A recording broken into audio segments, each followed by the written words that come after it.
Samantala, kabilang ang bullying sa mga isyong kinapaharap ng nakararaming paaralan sa bansa at sa Cordillera. Patuloy ang ginagawang hakbang ng school officials ng pinakamalaking public high school sa probinsya upang matigil na ang pisikal o verbal na pananakit ng isang estudyante sa kapwa niya estudyante. Narito ang ulat ni Jonathan Llanes ng PTV Baguio.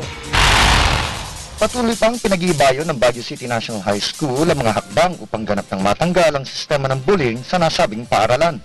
Ito ang sinabi ni BCNHS Principal Dr. Elma Donaal kasabay sa paliwanag na bumuo na ng Internal Child Welfare Task Force ang kanilang paaralan na siyang gagabay sa mga magulang at estudyanteng mabibiktima ng bullying.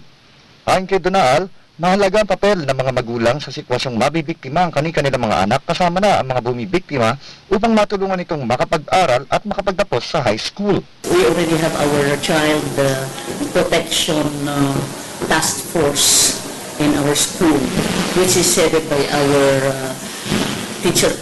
head teacher coordinator of the dropout reduction program, Mr. Windelino Alicta. So we have prepared our policies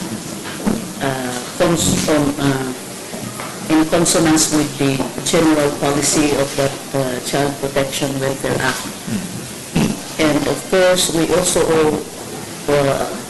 have to improve the team-friendly center. We have provided a team-friendly center where we invite the students for some sort of counseling and advice. Kaugnay nito, katwang ng kanilang paaralan ang ahensya ng Women and Children's Desk ng Baguio City's Finest, kabilang na ang Department of Social Welfare and Development at ang nabuong Internal Child Welfare Task Force ng BCNHS sa pagpapatupad ng polisiya hinggil sa child welfare. Immediately, the procedure in our school is, first, they will approach their advisor. The advisor, if it is not that serious, it doesn't come to me, at their own level, they can already solve the problem. So they will talk it out in the classroom first. Of course, with the presence of the parents, so the parents will be aware. Then if they cannot solve it there, they will go to the year level coordinator. We have head teacher in charge of every year level, and head teacher coordinator also.